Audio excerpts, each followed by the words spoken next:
Smoke jumper. Because now the weather is nice, there's no wind, they can do it now. do it and they can slap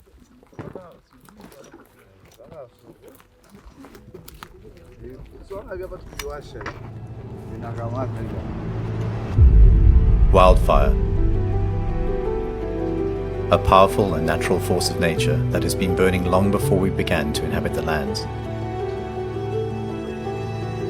In its essence, it is like a wild burning beast that can destroy everything in its path. It can burn across whole mountain ranges, raze forests to the ground, lay siege to towns, and burn for months on end. Yet wildfire has a crucial role in our ecosystem. It gives birth to new life.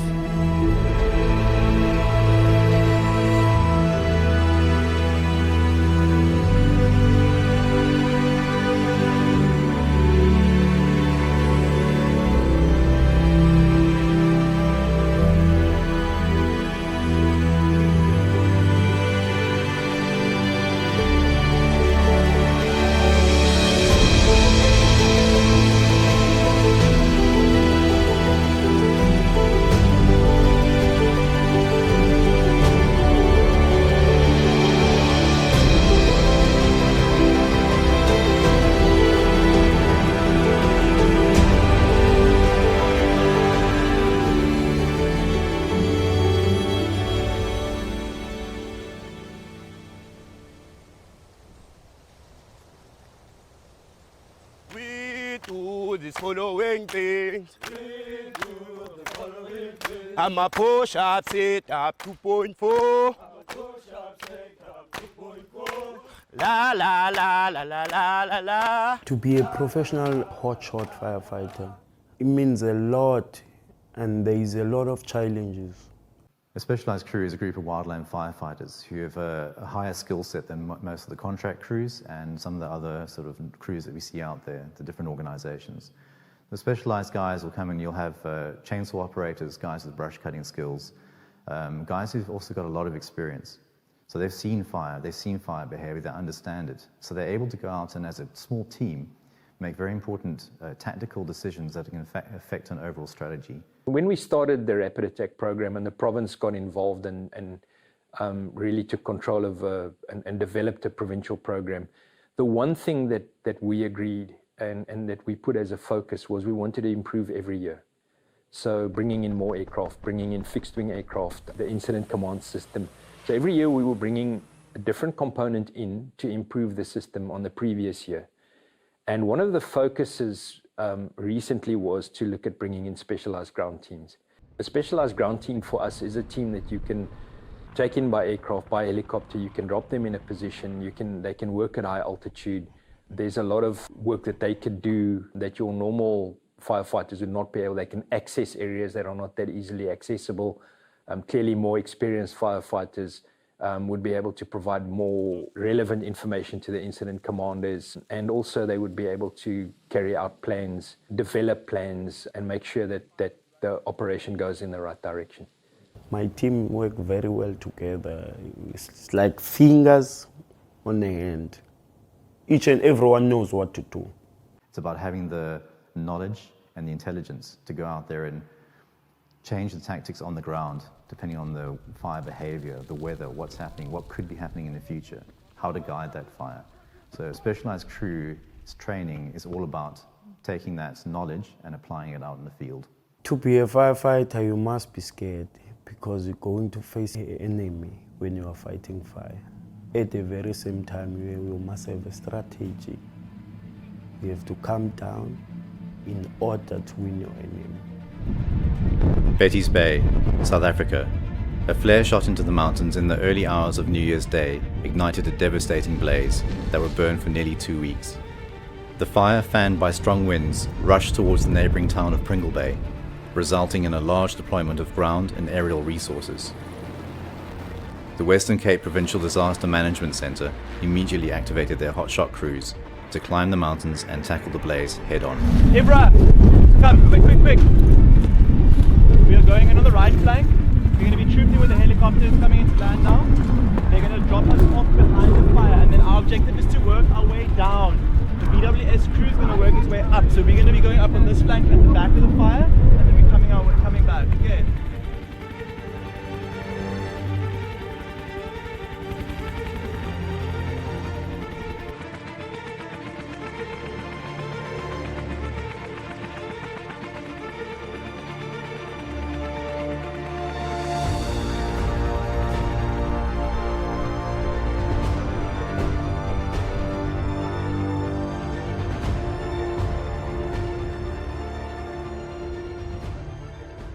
After successful operations to protect property, the 10-day battle in the mountains began.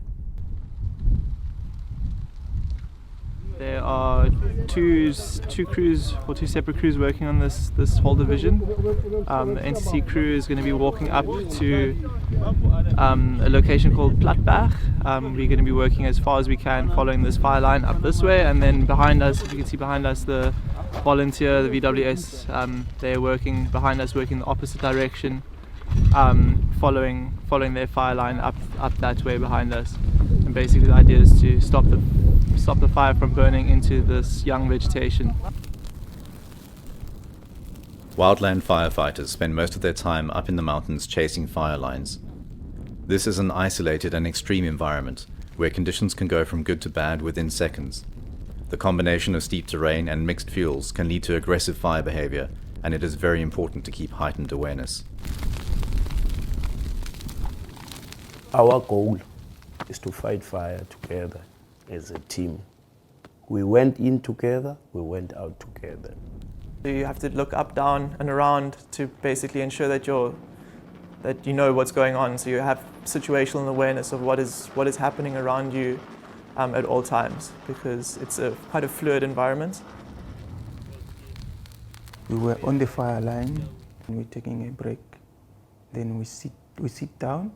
In a few seconds, wind picks up. They can change from being good to bad and very, very quickly.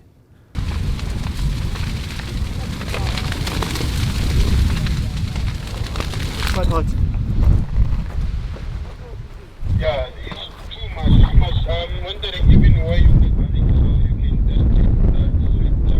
just Sometimes it's quite disappointing, especially if you've put a lot of guts into putting in a nice long line, and then the wind suddenly shifts, and then it just burns everything all the work that you just put in for the last 5-6 hours. Yeah, it can be quite disappointing. You can see the flame, you're just chasing the flame. You just want to get to that flame. And then we chase that fire until in the morning.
It was painful because I know that I'm a firefighter.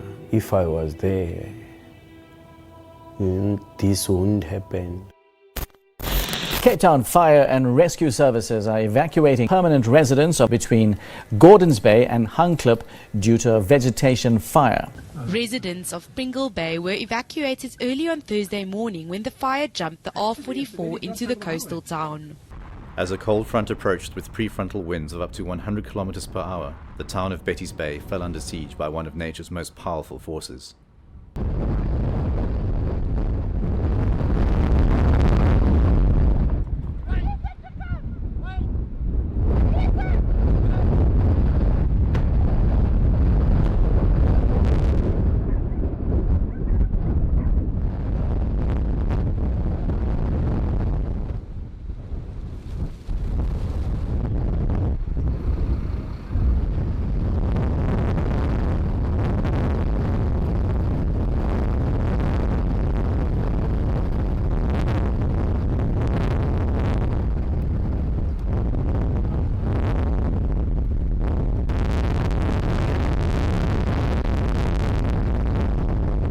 Get in.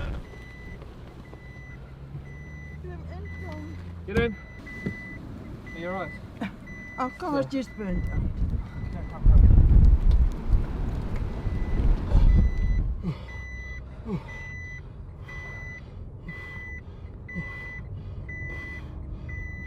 Okay. There's nothing we can do, really.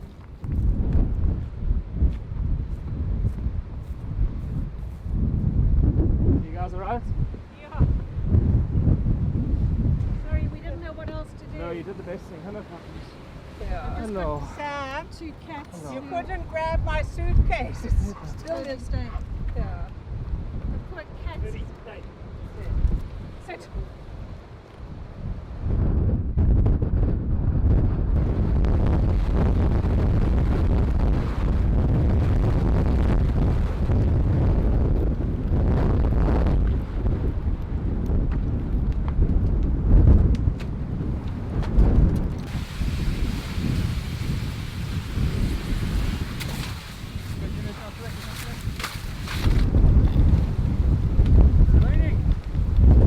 Raining.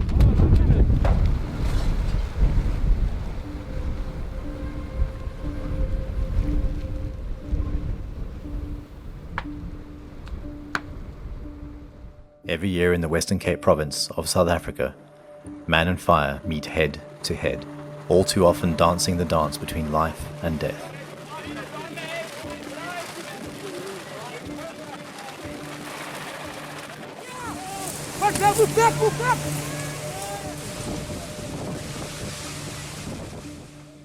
The increasing frequency and intensity of wildfires we are experiencing has led to major social, economic and environmental loss. Large number of properties, swathes of agricultural land and species of flora in both human and animal life are impacted to greater and greater degrees. As man has chosen to live amongst the very fuel load that wildfire thrives on, we find ourselves at the center of this ever-increasing problem.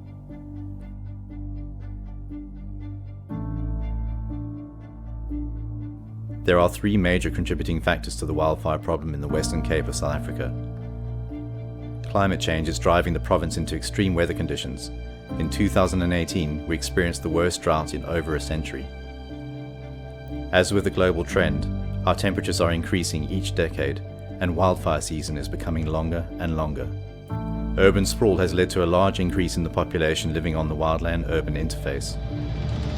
As nearly 90% of wildfires are ignited by man in the metropolitan areas, we are seeing more frequent and destructive fires occurring closer to heavily populated areas.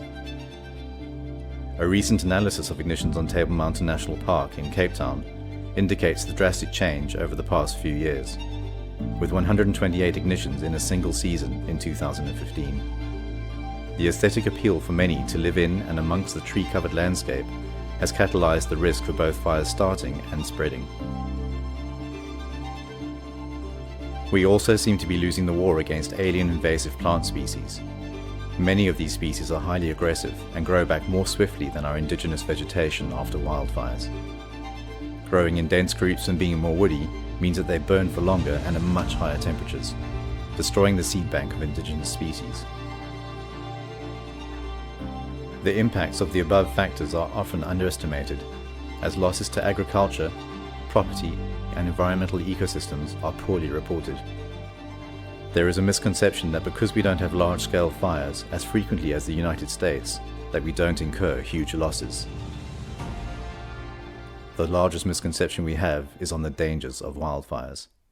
The environment that you work in as a wildland firefighter is extremely dangerous. It's so many different factors that are involved. We have from the obvious stuff like the flame, and obviously working through a landscape that you might not know. If you're working at night time, you may not know the area and you could easily fall down a cliff or there's loose rocks around that come down the mountainside. I've personally been on a fire before where I was further down the slope and I didn't hear the people shouting above me because of the fire noise, and a massive anthill, probably the size of half my body, came past my head, probably a few inches from my head. I just felt the wind burst past. If that had hit me, I would have been knocked off down the mountain. So it's a very dangerous environment. Those things can happen quite quickly. You work as a team and you try and have safety first, always. The other things that you're coming across, not so obvious, is one is the heat. The heat has a terrible effect on the human body. It can almost cause the blood to coagulate or clot in certain ways, and this can lead to heart attacks. The other thing is smoke. Smoke is a terribly dangerous part of the environment that we can't really do anything about. We can't carry breathing apparatus like the structural firefighters. So we have to try and regulate the way we move in and out of the smoke and fight the fire. Other things you see out there are ember storms, and this is often how a fire spreads through a landscape. It's not a wave of fire moving through a landscape, like people imagine it. It's a lot of burning embers, and these are twigs, leaves, bits of bark that get burnt, pine cones, and get thrown in front of the fire.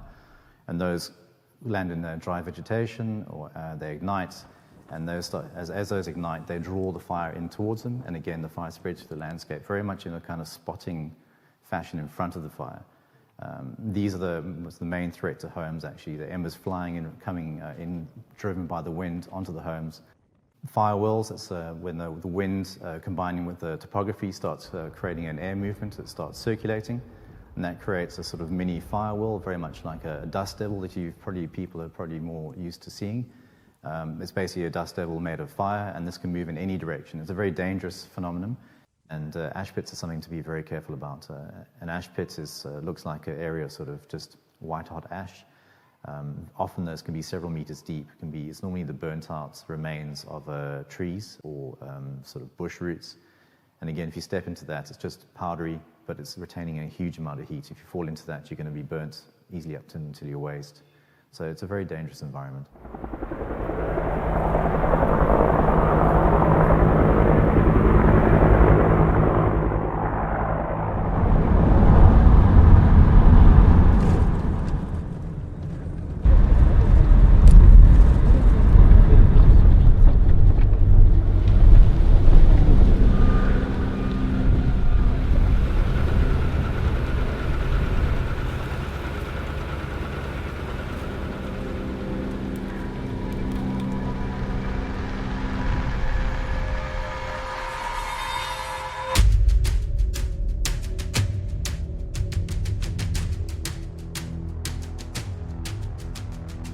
Fire's been pretty tough to contain. The wind is just pushing it in all directions. There's a lack of anchor points. There's way too much fuel on this farm. We've been basically tasked to stay in a safety zone for the last hour or so, just because it was too dangerous to attack the fire from anywhere. There wasn't any safe place to get to the fire. So the fire spots over the road into the vineyard. And it's now burnt into, you'll see a dense stand of alien vegetation. Yeah, there's not much that we can do in there. It's too dangerous. John? We're not going in there. Okay. So, I'm not unhappy with this section. I agree, that's what I'm supposed to do. All of us inside here, we're gonna dig. Okay, so we'll stay here. Yeah. Okay. We can't stay in the middle. No, okay, if there's a spot fire, yes, then we go there. But for now, as you see, it's clear around us. So everybody happy? Yeah. Good stuff. Yeah.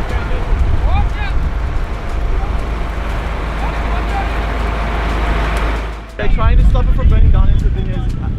Half of the vineyards are already burnt out. That way, this flame is moving now to our left. Yes.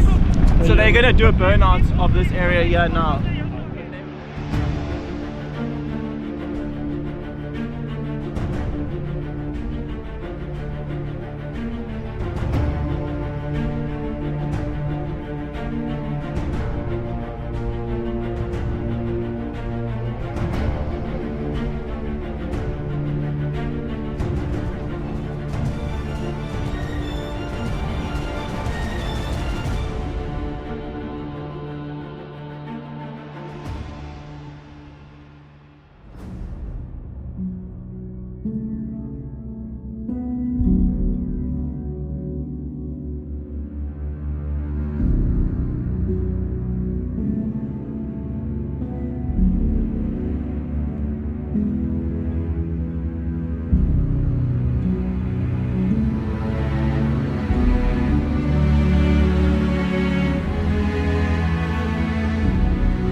The car behind me is one of the vehicles that was caught when crews got trapped by fire and had to run for their safety zone.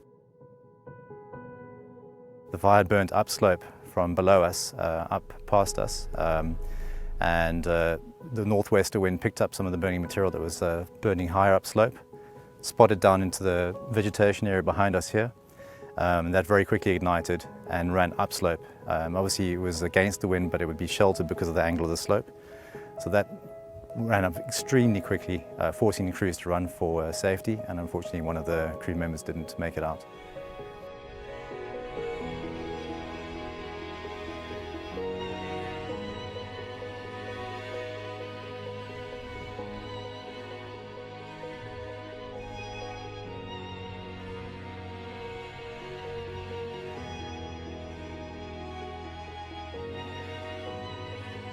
The biggest question is, how do wildfires start? The Fynbos biome in the Western Cape is a fire-adapted ecology and needs fire for reproduction and the eradication of disease. So exactly how many of these fires are started naturally or by man, and why? Wildfires are caused by generally two categories, one being natural, which will include lightning, rolling rocks on dry days, and very occasionally spontaneous combustion. The second category is man-related causes, and these include discarded cigarette butts, children playing with matches, electrical cables, fireworks, and then from time to time campfires that are left abandoned or get out of control. When one looks at the statistics for the causes of fires, one's got to approach it with caution. For example, in the Cape Town area, we find that a large number of fires around the City Bowl area are actually caused by homeless people who abandon their cooking fires. But once you start to move up towards the coast, perhaps about 500 kilometers to the east of Cape Town, in the rugged mountainous areas of the Garden Route, one finds that they have a high number of lightning strike fires. When the general public see a fire, they usually assume that it has been set intentionally or there's been arson involved. This is the importance of doing fire investigations to determine exactly what the cause of the fire is. And there are a high number of cases where the cause of the fire was purely accidental, or possibly even through negligence. So for example, a camping fire that is left unattended was not set with the intention of setting the mountain on fire, but was purely caused the fire through negligence. Likewise, people that are using machinery, cutting and grinding, and causing sparks to land in the surrounding vegetation that cause a fire, such fire was not started with intent. So one's going to be quite careful about assuming that all fires are set with intent or maliciously set. And bearing also in mind that on hot, dry, windy days, if we have 20 small ignitions, there's a good chance that all 20 of those are going to cause a fire, as opposed to a cooler day, where we have the same number of ignitions, but only 2 or 3 of them start fires because those sparks landed in suitable material.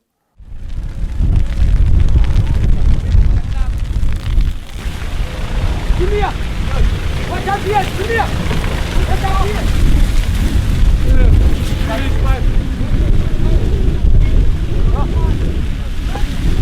Watch out!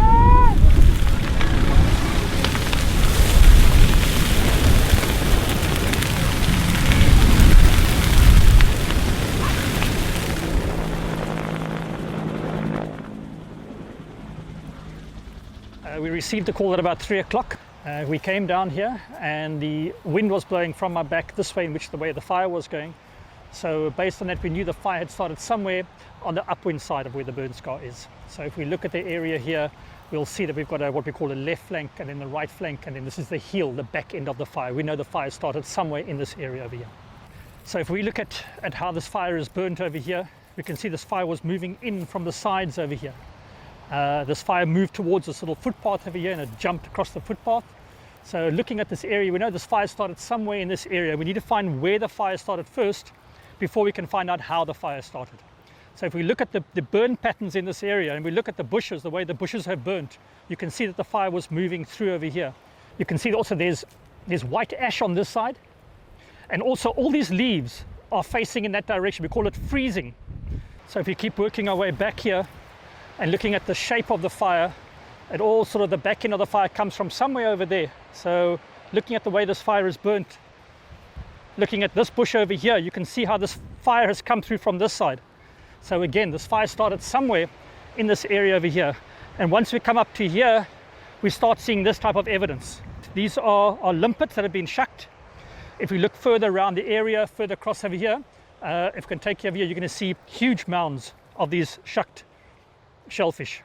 And then we found over there, we found an orange bag that it also was very, very fresh.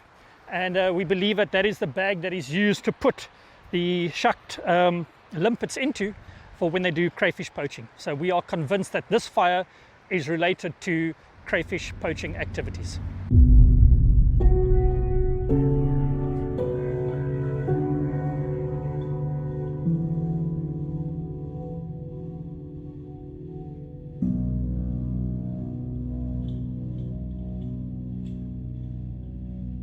We didn't have an integrated approach to wildfires. That was really, I think, the main challenge that I saw when I got here. Everybody was doing a good job, but I don't think the integration was really what it could have been. So we really sat with the situation that we needed to draw everybody together to make sure that we were all on the same page as far as things like incident command was concerned, as far as utilization of aerial resources, and also as far as awareness programs, because you were seeing a lot of different awareness programs all aimed at trying to reach the same objective. So I think that was our biggest challenge from a organizational perspective. And then I just think from a the wildfire perspective itself, is we started seeing more of a urban fringe kind of challenge as far as people moving closer to the wildland-urban interface. And we started seeing more incidents happening there.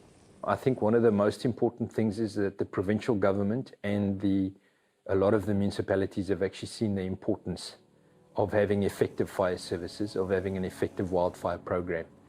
The Western Cape government has seen that the costs of wildfires of merely just the responding side is massive, and we really have to put a lot more focus into prevention. The alien invasive problem is huge, and we're looking at a way of integrating a lot of that work. And then we also are making municipalities a lot more responsible for their areas to ensure that they are working together with their FPAs, that they are preparing for a fire season, and that it no longer is just a response activity. The whole impact of climate change in South Africa, in the Western Cape, has become a large focus of the provincial government. Last year, for the very first time, that any provincial government that I know of, or even the national government, actually had hearings on climate change with all the departments, looking at what is it that we need to do going forward. So I think synergy in wildfire management is probably, I would say, almost one of the most important areas. And the reason that I say that is we're all limited in our resources. None of us have the amount of resources required to deal with these kind of fires. So we are forever requesting assistance from various agencies to come and assist on one specific incident. So from a response perspective, the fact that we have the same incident command system, the fact that we use the same equipment, that we all understand the way that we operate, the fact that there's a central coordination, all those things together would mean that if we are getting resources to come and assist from outside of a specific jurisdiction, be it national parks, be it Cape Nature, be it other fire services, they all come into one system. So they all understand the system. And I think for me, that's the most important. I can't recall a major fire in the last, I would say, probably 3 years that was handled by just one agency. The Western Cape has progressed tremendously over the past century, incorporating new technologies and introducing an advanced integrated fire management system. Fire suppression has always been our biggest expenditure, and it is a crucial aspect of fighting wildfires. However, we need to shift towards an attitude of integrated fire management, rather than fighting fire or suppression of fire. One that manages and guides a wildfire around communities and assets, rather than always having to stop it. This is achievable through proactive and sustainable prevention and awareness programs. Focusing on these will allow us to mitigate the greater fire risks, resulting in less loss of ecologically sensitive environments and lives and property when a wildfire does occur. We are not going to stop wildfires, but we can reduce their risks and manage them.